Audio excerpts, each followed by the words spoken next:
masa kolonial pada abad 16 sampai abad 19 sudah banyak sekali yang dibahas oleh rekan-rekan saya. Di sini saya akan membahas mengenai bagaimana kebijakan hukum Islam dan hukum adat pada masa kolonial atau pada masa pemerintahan Hindia Belanda yang terjadi pada abad 16 sampai abad 19. Baiklah, akan saya bahas yang pertama yaitu mengenai kebijakan hukum Islam. Hukum Islam di Indonesia pada masa kolonial atau pada masa pemerintahan Hindia Belanda mempunyai dua pendekatan. Yang pertama pada masa VOC, itu pada tahun 1602 sampai 1880, di mana pada tanggal 25 Mei 1670, hukum Islam ini telah mendapatkan legalitas untuk pemberlakuannya secara positif, yaitu dengan adanya resolusi pemberlakuan kumpulan hukum yang berisi hukum perkawinan dan hukum warisan. Di sini yang dikenal dengan Compendium Fraser. Selain resolusi ini, tersebar juga kumpulan-kumpulan hukum lain di berbagai daerah seperti Cirebon dengan Cirebon's Red Book, Semarang dengan koleksi hukum, dan Jawa Primer dengan Kitab Mukhamar. Nah, di sini ada juga di Makassar, yaitu dengan koleksi hukum Hindia Belanda dari Hoven van Boon di Goa. Dalam tahun-tahun berikutnya, hukum Islam secara bertahap itu dikebiri oleh otoriter penjajahan Belanda.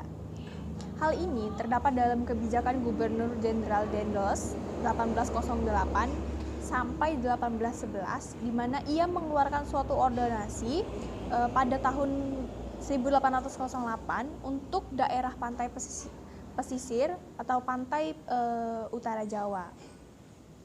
Ia menentukan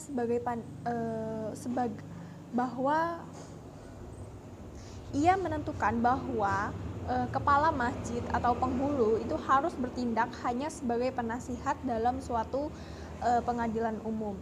Nah, jadi ketika para pihak yang berperkara adalah orang-orang Islam, yang akhirnya keputusan itu masih berjalan sampai masa kepemimpinan Raffles dan juga pemerintahan Belanda selanjutnya. Hukum tradisi ini masih berjalan. Nah, kebijakan ini berlaku untuk seluruh rakyat pribumi kecuali di Batavia, Semarang, dan Surabaya. Namun pada masa pasca tahun Napoleonis, di sini pemerintahan Hindia Belanda bersikap lebih liberal terhadap agama-agama non-Kristen.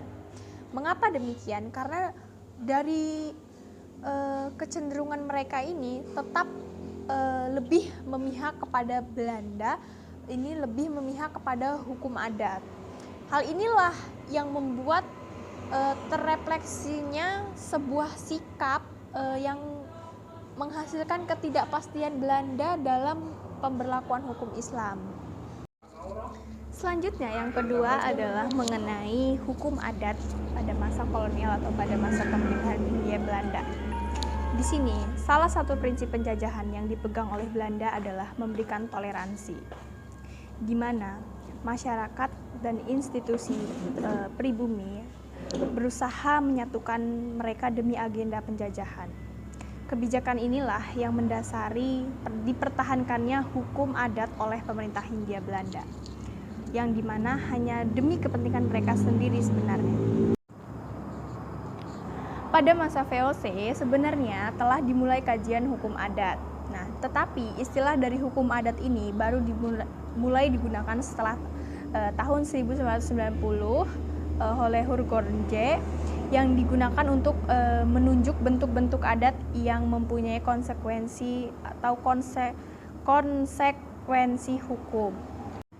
Perkembangan studi hukum adat selama periode penjajahan Belanda dapat dibagi dalam 3 periode, di mana periode pertama itu pada tahun 1602 sampai tahun 1800. Nah, secara relatif, kajian-kajian tentang hukum adat ini yang dilakukan oleh VOC itu pada tahun 1602 sampai 1800 masih sedikit, kecuali beberapa karya yang memang dari beberapa orang seperti Maronet 1754 sampai 1836, seorang pegawai kolonial yang banyak mengumpulkan bahan-bahan tentang adat di Sumatera. Nah, di sini Raffles atau Gubernur Jawa Tengah selama masa kekuasaannya 1811 hingga 1816, Crawford yaitu anak buah Raffles dan Muntinghe yang dimana dia adalah seorang Belanda yang menjadi pegawai di Jawa. Nah, kedua, periode pada tahun 1865 hingga masa kemerdekaan. Nah, di sini pada masa ini berbagai macam keadaan mendorong Belanda untuk unjuk semakin peduli terhadap hukum adat. Mengapa? Ini disebabkan oleh masalah-masalah hukum agraria yang mendorong pemerintah untuk menginvestigasi hukum ini. Nah, 3 figur utama untuk penemu hukum adat pada waktu itu adalah G.A. Wilken atau Liefrinck dan juga Christian Snoek Hurgenje. Nah, ketiga orang inilah yang membangun fondasi tentang hukum adat di Indonesia yang masih dipergunakan. Jadi pada masa sebelum perang kemerdekaan, riset-riset yang dilakukan oleh Belanda ini tentang hukum adat itu didominasi oleh ide-ide yang ditemukan oleh C. van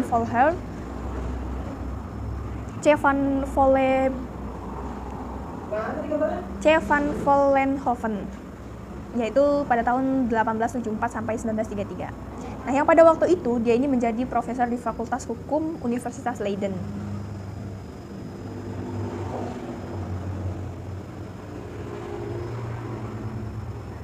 Dalam banyak karya ilmiahnya yang berhasil membangun fondasi untuk studi hukum adat sebagai suatu mazhab pemikiran hukum yang mandiri. Van Vollenhoven ini membagi wilayah Kepulauan Nusantara menjadi 19 wilayah hukum adat. Mengapa? Hukum adat yang dibagi itu berbeda-beda berdasarkan pada budaya, bahasa, adat, dan kebiasaan yang terjadi di sekitarnya.